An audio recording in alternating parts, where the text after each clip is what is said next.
नमस्कार मंडळी, मी मेघा आपल्या चॅनलमध्ये तुमचं सर्वांचं मनापासून स्वागत करते। आज आपण हरभऱ्याची भाजी बघणार आहोत। एकदम साधी सोपी पद्धत बघणार आहोत, जी पटकन होते, खायलाही तितकीच टेस्टी लागते।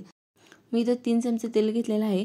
भाजीसाठी थोडं जास्तच तेल वापरायचं आहे। त्याच्यानंतर 7-8 लसूण पाकळ्या आणि 2 हिरव्या मिरच्या मी छान असं चेचून घेतलेल्या आहेत। तर हिरव्या मिरच्या ह्या तिखट आहेत त्यामुळे मी 2 घेतले।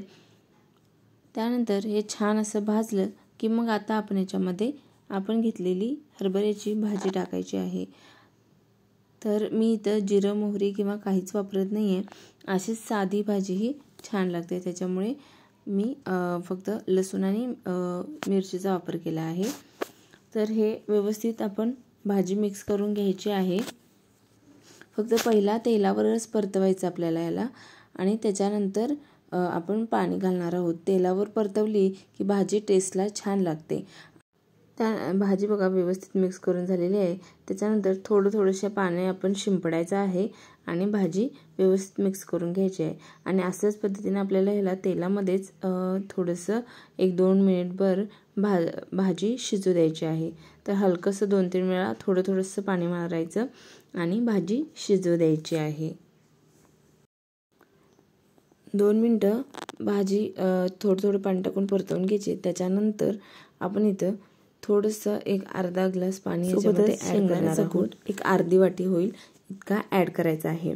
आणि शेंगदाण्याचा कूट एकदम बारीक करायचा नाही आहे, हलकासा मोठा करायचा आहे आणि ह्याच्यामध्ये ॲड करून हे मिक्स करून घ्यायचं। हे व्यवस्थित मिक्स झालं की मग मीठ टाकायचं आणि मग ह्याला पण मिक्स करून घ्यायचं। मीठ आधी टाकायचं नाही कारण अंदाज भेटत नाही, कारण ही भाजी शिजल्यानंतर कमी होते, त्यामुळे नंतर थोडंसं मीठ टाकायचं। तर मी इथं एक अर्धा चमचा मीठ टाकलेलं आहे। ह्याला व्यवस्थित मिक्स करून घ्यायचं आणि अर्धं झाकण लावून ह्याला छान असं शिजू द्यायचं। 3-4 मिनिटं झालेली आहेत।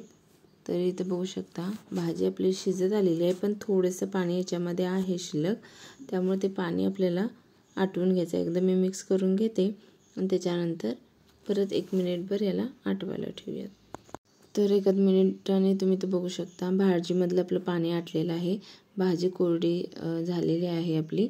एकदा चेक करून घ्यायचं भाजी शिजली आहे का। भाजी शिजली असेल तर आता आपण इथं गॅस बंद करायचा आहे। तर आपली हरभऱ्याची भाजी तयार आहे।